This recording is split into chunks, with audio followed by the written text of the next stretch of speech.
Selalu ada warna berbeda tiap menjelang akhir bulan Ramadan. Bagaimana tidak, berbagai macam kebutuhan rumah tangga mulai dari kebutuhan pokok hingga tersier yang sebelumnya biasa saja, kini mendadak tenar dan dicari-cari oleh konsumen. Seperti gelas, mangkuk, toples, dan barang-barang lain yang dibutuhkan saat Lebaran. Salah satu toko barang pecah belah di kawasan Jalan Diponegoro, Kecamatan Bukit Kecil, merupakan salah satu toko yang selalu ramai pembeli ketika Ramadan dan menjelang Hari Raya Idul Fitri. Salah seorang pembeli, Wati, mengungkapkan sengaja datang ke toko ini untuk membeli toples kue untuk Lebaran. Beli apa? Beli gelok untuk untuk Lebaran gitu, kalau Lebaran. Untuk Lebaran Bu. Cak mana Bu dengan harga yang di sini Bu? Agak murah lah.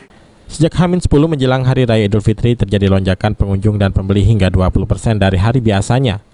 Yang paling laris dicari konsumen, toples kue Lebaran, mangkuk, piring kue, mangkok es buah, dan barang-barang tersebut dijual dengan harga bervariasi tergantung jenis, ukuran, corak, dan kualitas.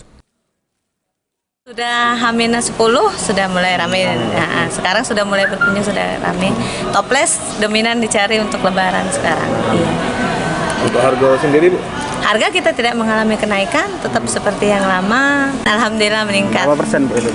Untuk sekarang sih sudah sampai 20%. 20%. Iya. Kalau dibanding hari biasa, iya.